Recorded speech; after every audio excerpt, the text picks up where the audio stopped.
Nut Gunray était un Émodien, connu pour être de redoutables bureaucrates et de grands opportunistes, ce dernier étant le membre le plus vicieux et malveillant lui permettant d'accéder au poste de vice-roi au sein de la Fédération du Commerce, une corporation commerciale plusieurs fois centenaire, ayant eu une progression fulgurante quelques décennies avant la guerre des clous. En réponse à la taxation des routes commerciales par le Sénat galactique, réduisant ainsi ses bénéfices, Nut Gunray prit le contrôle de planètes prometteuses et intimida ses concurrents à l'aide d'une armée militaire secrète, composée de droïdes achetés au Techno-Syndicat. Ainsi, influencé par Dark Sidious, il débuta les hostilités et réalisa un blocus de Naboo dans le but d'affaiblir la planète et d'en devenir le gouverneur.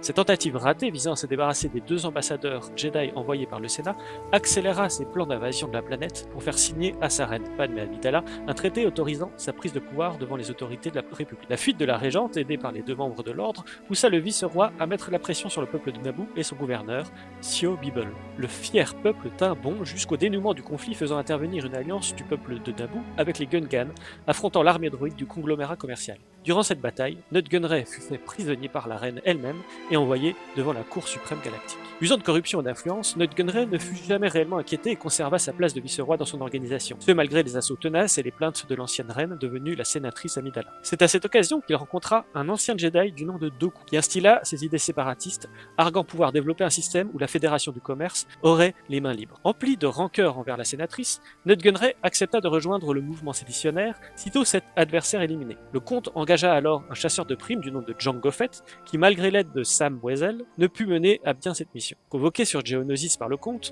Nut Gunray assista à la création de la Confédération des systèmes indépendants et devint membre du conseil séparatiste sans pour autant engager son organisation, chose qui lui apparaît cependant inévitable lorsque la bataille qui s'ensuit et la déclaration d'une guerre ouverte devinrent réalité. Malgré son implication principalement économique, Nut Gunray poursuivait son besoin de vengeance auprès de Padmé Amidala et entrevut une possibilité lorsque le sénateur de Rodia, Onaconda Farr, vint se plaindre du Sénat suite au traitement de son peuple affamé et mis à sac par des pirates. En lui proposant de l'aide, Nut Gunray poussa Farr à trahir la sénatrice, dépêchée sur Rodia pour évaluer la situation. Secondé par Jar Jar Binks, Padmé Amidala réussit à retourner la situation et capturer Nut Gunray en profitant de la fidélité de Farr envers la République. En transit vers la prison de Coruscant à bord du croiseur Tranquility, une première tentative de libération par un commando droïde n'aboutit pas. Nut Gunray gagnera son salut par la trahison de Pharaoh Argus, chef des gardes du Sénat, qui l'aida à s'échapper, perdant sa couverture dans l'opération. Après l'échec de la bataille de Coruscant et ensuite la mort du général Grievous, il prit naturellement la tête de la Confédération des systèmes indépendants une fois sur Mustafar, où il désactiva la quasi-totalité des droïdes sur ordre de Dark Sidious, en signe de bonne foi de reddition